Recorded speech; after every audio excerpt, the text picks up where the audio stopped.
Hi friends, welcome to new video. അപ്പോൾ നമ്മൾ ഇന്നുള്ളത് എറണാകുളം ജില്ലയിലാണ്. എറണാകുളം ജില്ലയിൽ ഞാനിപ്പോൾ നിൽക്കുന്നത് എറണാകുളം ഗ്രൗണ്ടിലാണ്.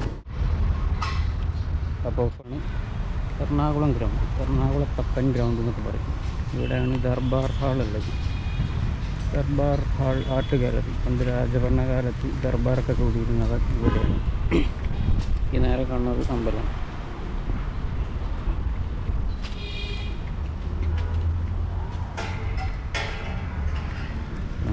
അകത്ത് കയറാം.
PK Padmini art gallery. Darbar ഹാളിൻ്റെ അകത്തുള്ള ആർട്ട് ഗാലറി. ഇതാണ് PK പത്മിനി. അതവരുടെ തറവാട് വീട്. ഫോട്ടോ.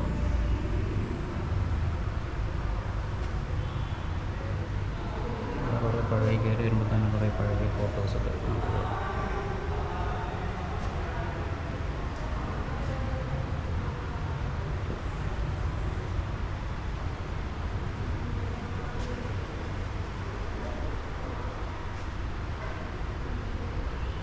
ജസ്റ്റ് ആർട്ട് ഗാലറി ഒന്ന് കയറി കാണാം.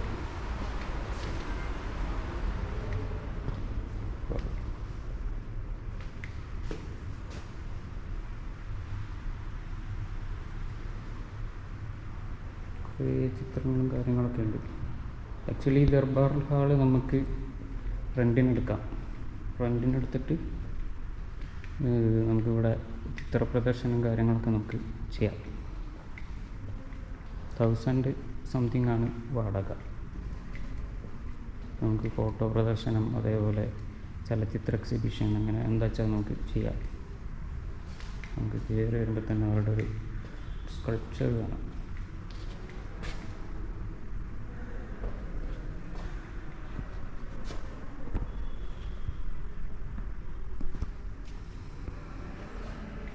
ഇവിടെ ഞാനൊരു പ്രാവശ്യം ഇതിനു മുന്നേ വന്നിട്ടുണ്ട്. അപ്പോൾ ഗൈസ്, നമ്മളിപ്പോൾ ഉള്ളത് ദർബാർ ഹാളിലാണ്. ദർബാർ ഹാളിൻ്റെ ഉള്ളിൽ ആർട്ട് ഗാലറി, അതിനകത്താണ് നമ്മളിപ്പോൾ ഉള്ളത്. അപ്പോൾ അതിൻ്റെ കാഴ്ചകളും കാര്യങ്ങളാണ് നമ്മളിപ്പോൾ കണ്ടുകൊണ്ടിരിക്കുന്നത്. അവർക്ക് വേണ്ടി ഡെഡിക്കേറ്റ് ചെയ്ത് വെച്ചേക്കുക.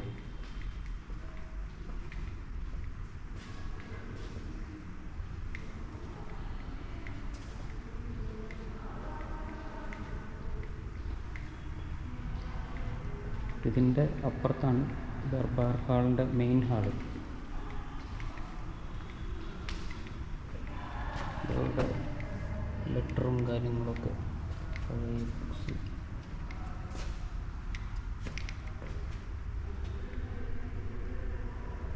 അടിപൊളി ബോക്സിലൊക്കെ വെച്ചേക്കാം.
ഇത് ദർബാർ ഹാളിൻ്റെ സൈഡ് വ്യൂ ആണ് നമ്മൾ കാണുന്നത്.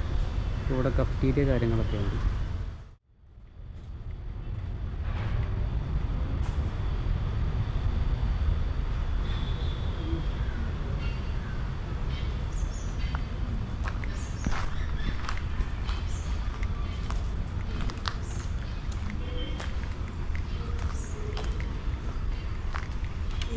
ഇതിപ്പോൾ പുതിയത് വന്നതാണെന്ന് തോന്നുന്നു.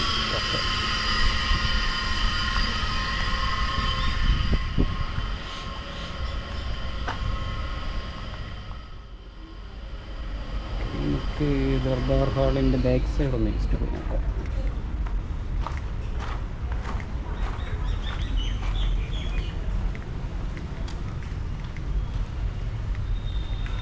ബാക്ക് സൈഡ്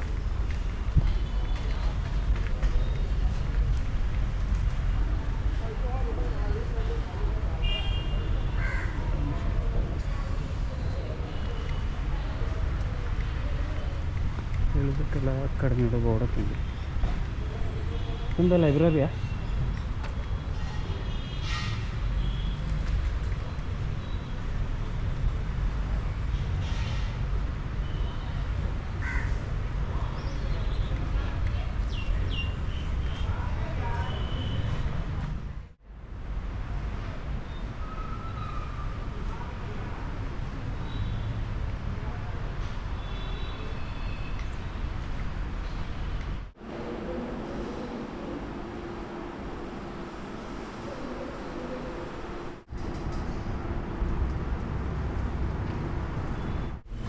ഇത് കുളം സെക്കൻഡ്.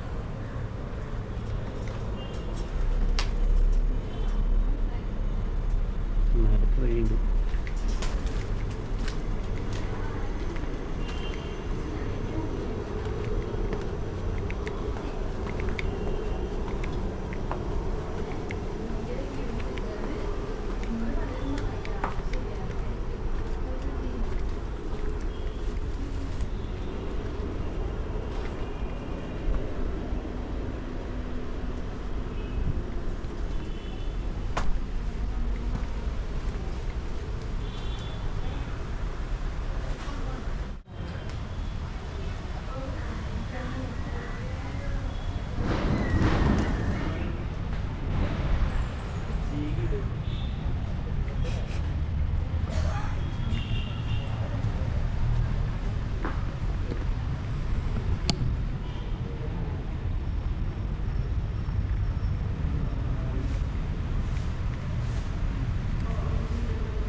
അപ്പോൾ ഫ്രണ്ട്സ്, നമ്മൾ ലൈബ്രറി കണ്ടു.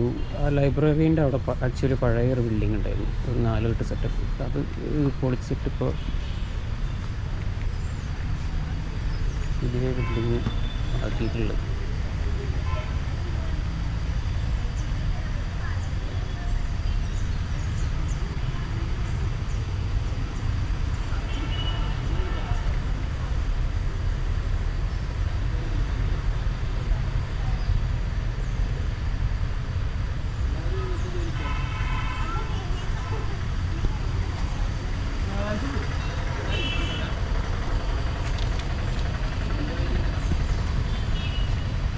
അപ്പോൾ ഈ കാണുന്നതാണ് പഴയ പട്ടാള ഗ്രൗണ്ടും എല്ലാം ഇതായിരുന്നു.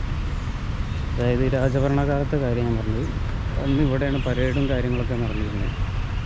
പിന്നെ ഈ ദർബാർ ഹാളിൻ്റെ ഫ്രണ്ടിലൊരു എന്താ പറയുക, ഒരു ഫ്രണ്ടിലൊരു കാർ പോർച്ച് പോലത്തെ ഒരു സെറ്റപ്പ് ഉണ്ടായിരുന്നു. അത് കാലക്രമേണ പൊളിച്ച് കളഞ്ഞെന്നാണ് എനിക്ക് തോന്നുന്നത്. ഇപ്പോൾ ഇവിടെ കാണാനില്ല. ഇതാണ് ഇവിടുത്തെ മാനാഞ്ചിറ എന്നൊക്കെ പറയാം, എറണാകുളം ഗ്രൗണ്ട്, മെയിൻ ഗ്രൗണ്ട്. ദിവാന്മാരൊക്കെ ഇവിടെ താമസിക്കുന്നു. ഈ എറണാകുളം അമ്പലത്തിൽ രാജാക്കന്മാർ തൊഴാൻ വരുമ്പോൾ അവരുടെ ഭാര്യമാർ താമസിക്കുന്ന സ്ഥലമാണ് ആ ടാങ്ക് ഷെഡ് പാലസ് ആണ് പറഞ്ഞു കേട്ടിട്ടുള്ളത്. അത് ഇതിൻ്റെ തൊട്ടപ്പുറത്താണ്. ആക്ച്വലി ഇവിടെ എന്തോ പ്രോഗ്രാം നടക്കുന്നുണ്ട്. അതാണ് ഇതിൻ്റെ ഒരു കഴിഞ്ഞു. ഇപ്പോൾ 5 മണിയായി.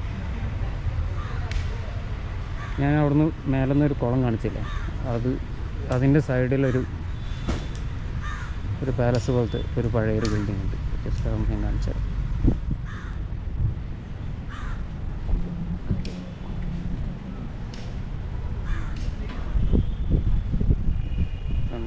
ലൈബ്രറി.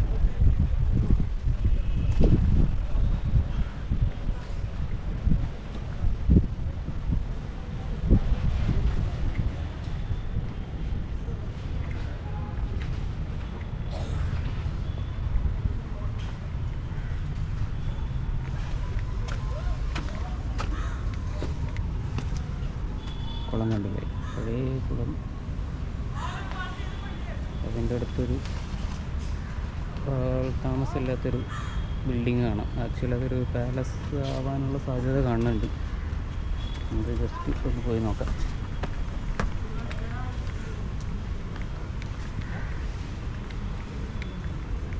ഇവിടെ എന്തോ മാരത്തോണിൻ്റെ പരിപാടി കാര്യങ്ങളൊക്കെയാണെന്നാണ് തോന്നുന്നത്. എന്തോ ഫ്ലക്സൊക്കെ ഒട്ടിക്കുന്ന ഉണ്ട്. എന്താ പരിപാടി എന്ന് മനസ്സിലായില്ല. എന്തോ നൈറ്റ് പരിപാടി എന്തോ ഉണ്ട് തോന്നുന്നുണ്ട്. ഇതാണ് ഞാൻ പറഞ്ഞ കെട്ടിടം. ഇതാണ് വേണ്ട. ഒരു വണ്ടിയൊക്കെ കിടക്കുന്നുണ്ട്.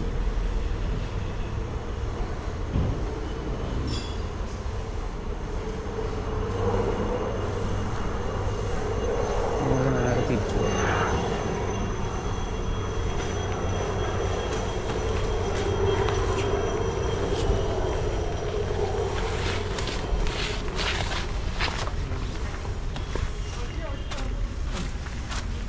എന്തോ ഗെയിമിൻ്റെ ചെസ് ബോർഡ്. ചെസ് ബോർഡൊക്കെ ഉണ്ടാക്കി വെച്ചിട്ടുണ്ട്. അത് പണി നടന്നുകൊണ്ടിരിക്കുക.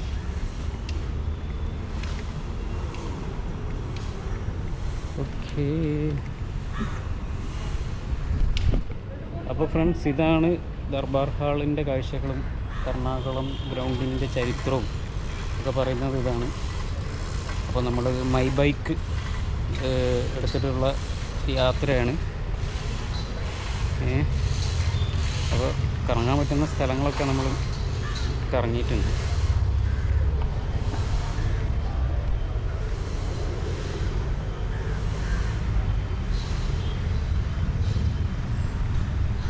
അപ്പോൾ ഇനി അടുത്ത വൈപ്പിനിലേക്ക് പോകണമെന്നുണ്ട്, ഫോർട്ട് കൊച്ചിയിലേക്ക് പോകണമെന്നുണ്ട്, പിന്നെ നമ്മുടെ കാൽവാത്തി അവിടെ പോകണമെന്നുണ്ട്.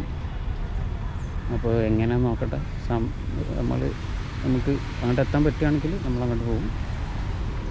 അല്ലെങ്കിൽ ഇത് ഞാനൊരു എപ്പിസോഡാക്കിയിട്ട് അവിടെ വൈൻഡപ്പ് ചെയ്യും.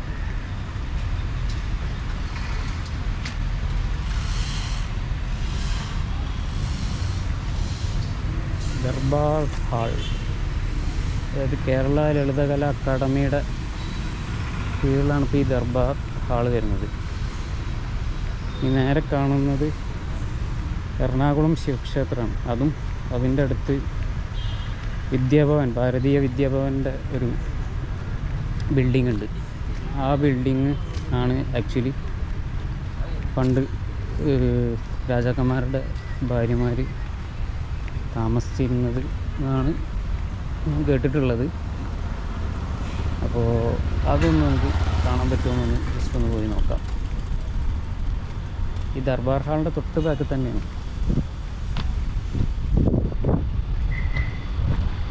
ഭവൻസ്, ഭാരതീയ വിദ്യാഭവൻ. ഇവിടെ ഒരു സഞ്ചരിക്കുന്ന അക്കാഡമി കാണുന്നുണ്ട്. ഇത് സൈഡ് ഭാഗം. ഞാൻ നേരത്തെ ഒരു കഫ്റ്റീരിയ കാണിച്ചില്ല, ആ ഭാഗമാണിത്.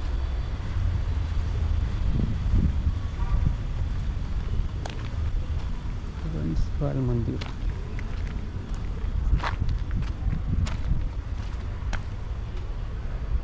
എന്താ അതൊക്കെ സെൻറ്ററിലുള്ള ബിൽഡിങ് മാത്രം കേട്ടോ. ഇതിൻ്റെ അപ്പുറത്തെ വ്യൂ ഞാൻ കാണിച്ചു തരാം.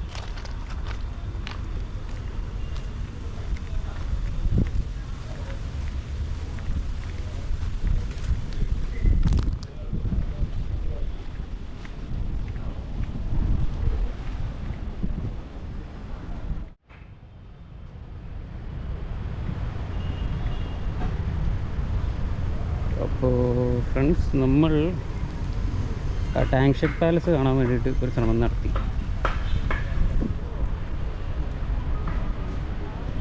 പക്ഷേ അവിടെ ഇപ്പോൾ ഭാരതീയ വിദ്യാഭവൻ്റെ വിദ്യാനികേതൻ സ്കൂൾ വർക്ക് ചെയ്തുകൊണ്ടിരിക്കുക.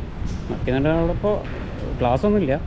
പക്ഷേ സെക്യൂരിറ്റിക്കാരനോട് ചോദിച്ചപ്പോൾ പുള്ളിക്കാരൻ പറഞ്ഞത് പെർമിഷൻ എടുക്കണം, ഓഫീസിൽ പോകണം, അങ്ങനെ കുറേ കാര്യങ്ങൾ പറഞ്ഞു. അപ്പോൾ അതിനിപ്പോൾ നമുക്ക് എന്തായാലും സമയമില്ല. അപ്പോൾ നമ്മൾ അവിടുന്ന് മെല്ലെ ഇങ്ങോട്ട് പോകുന്നു. എന്നിട്ട് ഞാൻ പുറത്തുനിന്ന് അതിൻ്റെ ബാക്ക് സൈഡിൽ പോയി കഴിഞ്ഞാൽ നമുക്ക് ലോങ് വ്യൂ കാണാം. അപ്പോൾ അത് ഞാൻ നിങ്ങൾക്ക് കാണിച്ചു തരാം. അപ്പോൾ ഇതാണ് എറണാകുളത്തപ്പൻ ക്ഷേത്രം. പഴയ ക്ഷേത്രമാണ്. ഞാൻ അകത്തേക്ക് ഞാൻ ഇപ്പോൾ കയറുന്നില്ല. ജസ്റ്റ് ഫ്രണ്ടിൽ കാണിച്ചു തരാം.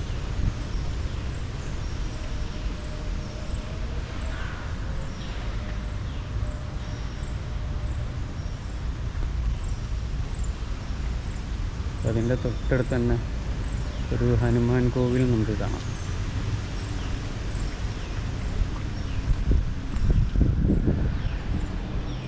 തമിഴ് ബ്രാഹ്മണരായിരിക്കണം ഇവിടെ പൂജ ചെയ്യുന്നത്, അറിയില്ല. ഇതാണ് ഹനുമാൻ കോവിൽ.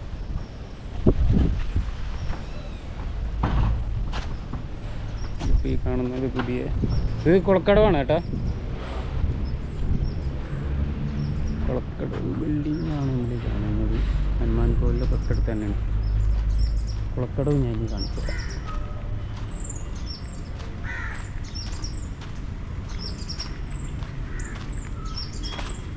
ഇതിൻ്റെ അടുത്ത് തന്നെ മറ്റൊരു കോവിലുമുണ്ട്.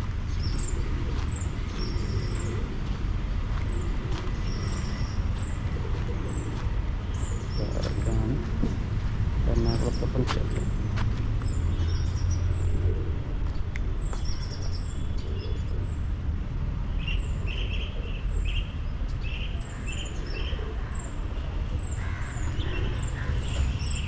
എന്തായാലും അകത്ത് കയറുന്നില്ല. ഇത് മറ്റേ ആലപ്പുഴയിലെ കിടങ്ങാമ്പറമ്പ് ഭുവനേശ്വരി ക്ഷേത്രം പോലത്തെ ഒരു അമ്പലം.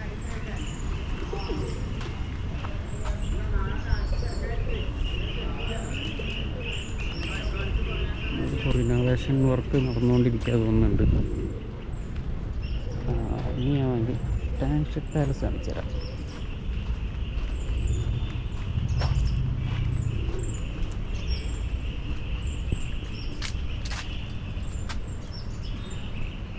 ഈ കാണുന്നതാണ് നമ്മൾ നേരത്തെ കയറിയ ലൈബ്രറി.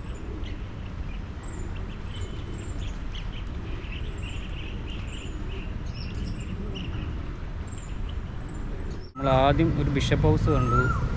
അത് കഴിഞ്ഞ് നമ്മൾ നേരെ ദർബാർ ഹാള് കണ്ടു. അത് കഴിഞ്ഞ് നേരെ അതിൻ്റെ തൊട്ടടുത്ത് തന്നെ ടാങ്ക് ഷെഡ് പാലസ് കണ്ടു. അതിൻ്റെ തൊട്ടടുത്ത് തന്നെ എറണാകുളം ക്ഷേത്രത്തിൻ്റെ ഗ്രൗണ്ടിലാണ് ഞാനിപ്പോൾ ഉള്ളത്. ഈ കാണുന്നതാണ് ഗ്രൗണ്ട് എന്ന് പറയുന്നത്. പണ്ട് രാജഭരണകാലത്ത് ഈ ഗ്രൗണ്ടിലായിരുന്നു എല്ലാവിധ പരിപാടിയും കാര്യങ്ങളും ഉണ്ടായിരുന്നത്. പിന്നെ ഇവിടെ തന്നെ അഡ്മിനിസ്ട്രേറ്റീവ് ഓഫീസും കാര്യങ്ങളൊക്കെ സ്ഥാപിച്ചിട്ട് സിവിൽ, ട്രഷറി, കോടതി, അങ്ങനെ എല്ലാം ഈ ഗ്രൗണ്ടിൻ്റെ അടുത്ത് തന്നെ കൊച്ചി രാജാവ് സെറ്റപ്പ് ചെയ്തെടുത്തു. ആ ബിൽഡിങ്ങാണ് നമ്മളിപ്പോൾ കാണുന്ന കോർട്ട് ബിൽഡിംഗ്. അതിൻ്റെ തൊട്ടടുത്ത് തന്നെ ഉള്ളതാണ് മഹാരാജാസ് കോളേജ് എന്ന് പറയുന്നത് ഈ രാജാക്കന്മാരുടെ ഹയർ സെക്കൻഡറി വിദ്യാഭ്യാസമില്ലേ, അതിന് വേണ്ടിയിട്ട് ഉണ്ടാക്കിയ കോളേജാണ്. അതിൻ്റെ തൊട്ടടുത്ത് തന്നെ ലോ കോളേജ് എന്ന് പറഞ്ഞിട്ടൊരു കോളേജുണ്ട്. അതും ഇവരുടെ തന്നെ ബിൽഡിങ്ങാണ്. പിന്നെ അതിൻ്റെ അടുത്ത് തന്നെ ഒരു റാം മോഹൻ പാലസ് എന്ന് പറഞ്ഞിട്ടൊരു പാലസ് ഉണ്ട്. ആ പാലസും ഇവർ നിർമ്മിച്ചിട്ടുള്ള പാലസാണ്. ആ പാലസ് ഇപ്പോൾ കോടതിയുടെ കെട്ടിട സമുച്ചയമായിട്ട് വർക്ക് ചെയ്യാം. അതേപോലെ ഗസ്റ്റ് കാര്യങ്ങളൊക്കെ പ്രൈം മിനിസ്റ്റേഴ്സ്, അതേപോലെ സർക്കാരിൻ്റെ ആളുകളൊക്കെ, പ്രധാനപ്പെട്ട ഗസ്റ്റ്സൊക്കെ വരികയാണെങ്കിൽ അവിടെയാണ് അക്കോമഡേറ്റ് ചെയ്യുക. അപ്പം നമ്മൾ ഇന്ന് കണ്ട കാഴ്ചകൾ നിങ്ങൾക്ക് ഇഷ്ടപ്പെട്ടിട്ടുണ്ടെങ്കിൽ അതിനെക്കുറിച്ചുള്ള അഭിപ്രായങ്ങളും കാര്യങ്ങളും പറയാം. നിങ്ങൾ നൽകുന്ന കമൻസാണ് നമുക്ക് വീഡിയോ ചെയ്യാനുള്ള എനർജി എന്ന് പറയുന്നത്. അപ്പോൾ ഇതുപോലുള്ള വീഡിയോയുമായിട്ട് ഞാൻ വീണ്ടും വരാം. അതുവരേക്കും.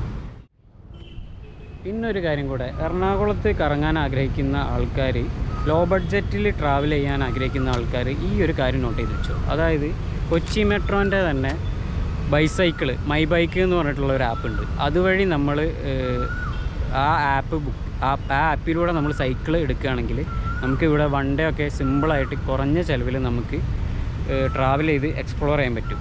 കാരണം അതിൻ്റെ ഒരു മെച്ചം എന്താണെന്ന് വെച്ച് കഴിഞ്ഞാൽ നമുക്ക് കുറഞ്ഞ ചിലവിൽ, അതായത് 3 ദിവസത്തേക്കൊക്കെ 99 രൂപ വരുന്നുള്ളൂ. ഒരു 2-3 പാക്കേജ് ഉണ്ട്. നമുക്ക് 3 ദിവസത്തിനെടുക്കാം, അതുപോലെ 7 ദിവസത്തിനെടുക്കാം, പിന്നെ ഒരു മാസത്തിന്, അങ്ങനെ ഒരു 4-5 പാക്കേജ് ഉണ്ട്. അപ്പോൾ സിമ്പിളായിട്ട് നമ്മൾ ആ ആപ്പ് ഇൻസ്റ്റാൾ ചെയ്യുക. അതിൽ നമുക്ക് ഗൂഗിൾ പേ വഴി നമ്മൾ ഒരു സംഭവം, ഒരു പ്ലാന് നമ്മൾ ചൂസ് ചെയ്യുക. എന്നിട്ട് നമ്മൾ ആ ഫോണും കൊണ്ട് നമ്മൾ ബ്ലൂടൂത്ത് വഴി കണക്ടിവിറ്റി ഉള്ളതുകൊണ്ട് ആ ഫോണുമായിട്ട് നമ്മൾ ഏത് ലൊക്കേഷനിൽ നിന്നാണോ നമ്മൾ അത് ആക്സസ് ചെയ്യുന്നത് അതിൻ്റെ അടുത്ത് ചെല്ലുമ്പോൾ ഓട്ടോമാറ്റിക് അൺലോക്ക് ആക്കിക്കോളും. പിന്നെ നമുക്ക് ഈ സൈക്കിള് എവിടെയെങ്കിലും വെച്ചിട്ട് നമുക്ക് ലോക്ക് ചെയ്യണമെന്നുണ്ടെങ്കിൽ ലോക്ക് ചെയ്തിട്ട് പോവാം. എന്നിട്ട് നമുക്ക് തിരിച്ച് അത് അൺലോക്ക് ചെയ്യാനുള്ള ഓപ്ഷനും അതിലുണ്ട്. അപ്പോൾ നമ്മൾ എടുക്കുന്ന പ്ലാൻ അനുസരിച്ചിട്ടാണ് ഇതിൽ വർക്ക് ചെയ്യുന്നത്. അപ്പോൾ ബ്ലൂടൂത്ത് കണക്ടിവിറ്റി ഉള്ളതുകൊണ്ട് ലോക്ക് ചെയ്യാനോ അൺലോക്ക് ചെയ്യാനുള്ള ഇഷ്യൂസ് കാര്യങ്ങളൊന്നുമില്ല. അപ്പോൾ ഞാൻ ഇന്ന് ഇത് യൂസ് ചെയ്തിട്ടാണ് ഇന്നിവിടെ മൊത്തം കറങ്ങിയിട്ടുള്ളത്. അപ്പോൾ ഞാനെന്തായാലും മൈ ബൈക്ക് ചൂസ് ചെയ്തു. അതുവഴി നമുക്ക് ഇതിൻ്റെ ഒരു മെച്ചം എന്ന് പറഞ്ഞാൽ ഏത് മെട്രോ സ്റ്റേഷനിലും വേണമെങ്കിൽ നമുക്ക് ഡ്രോപ്പ് ചെയ്യാം, ഏത് മെട്രോ സ്റ്റേഷനിൽ നിന്ന് വേണമെങ്കിലും നമുക്ക് എടുക്കാം. പിന്നെ വാട്ടർ മെട്രോ പോകണം എന്നുള്ളവർക്ക് അവിടെ നിന്നും നമുക്ക് എടുക്കാം. അപ്പോൾ കൊച്ചി നമുക്ക് കറങ്ങണം എന്നുണ്ടെങ്കിൽ നമുക്ക് മെട്രോ പിടിച്ച് വന്നിട്ട് അവിടെ നിന്ന് പിന്നെ നമുക്ക് സൈക്കിൾ എടുത്തിട്ട് വാട്ടർ മെട്രോൻ്റെ അവിടെ പോയിട്ട് അവിടെ ഡ്രോപ്പ് ചെയ്തിട്ട് അവിടെ നിന്ന് വാട്ടർ മെട്രോ പിടിച്ച് പോയിട്ട് നമുക്ക് വേണമെങ്കിൽ കറങ്ങി തിരിച്ച് നമുക്ക് വരാൻ പറ്റും. അപ്പോൾ നിങ്ങളിതൊന്ന് നോട്ട് ചെയ്യുക. വീഡിയോ എന്ന് പറയുന്നത് മൈ ബൈക്ക് ആപ്പ് ഉപയോഗിച്ചിട്ട് നമ്മൾ എങ്ങനെ കറങ്ങാം എന്നുള്ളതായിരുന്നു ഇന്നത്തെ എക്സ്പീരിമെൻറ്റ്. അപ്പോൾ എന്തായാലും സംഭവം അടിപൊളിയാണ്, യൂസർ ഫ്രണ്ട്ലിയാണ്. നമുക്ക് സിമ്പിൾ കുറഞ്ഞ ചിലവിൽ യാത്ര ചെയ്യാൻ ആഗ്രഹിക്കുന്നുണ്ടെങ്കിൽ നിങ്ങൾക്ക് ചൂസ് ചെയ്യാൻ പറ്റുന്ന ഒരു ബെസ്റ്റ് ഓപ്ഷനാണ് ഈ മൈ ബൈക്ക് എന്ന് പറഞ്ഞിട്ടുള്ള ഓപ്ഷൻ. അപ്പോൾ കൊച്ചി മെട്രോൻ്റെ എല്ലാ സ്റ്റേഷനിലും, അതായത് മെട്രോ സ്റ്റേഷനിലെല്ലാം ഇത് അവൈലബിൾ ആണ്. അതുപോലെ വാട്ടർ മെട്രോൻ്റെ സ്റ്റേഷനിലും ഇത് അവൈലബിൾ ആണ്. അപ്പോൾ നമുക്ക് അതിൻ്റെ ആപ്പ് യൂസ് ചെയ്തിട്ട് നമുക്ക് അത് റീചാർജ് ചെയ്യാം. അത് റീചാർജ് ചെയ്തിട്ട് നമുക്ക് അവിടെ തന്നെ നമുക്ക് ഡ്രോപ്പ് ചെയ്യാം. അപ്പോൾ സംഭവം അടിപൊളിയാണ്. അപ്പോൾ നിങ്ങൾ ഒന്ന് ട്രൈ ഔട്ട് ചെയ്ത് നോക്കുക.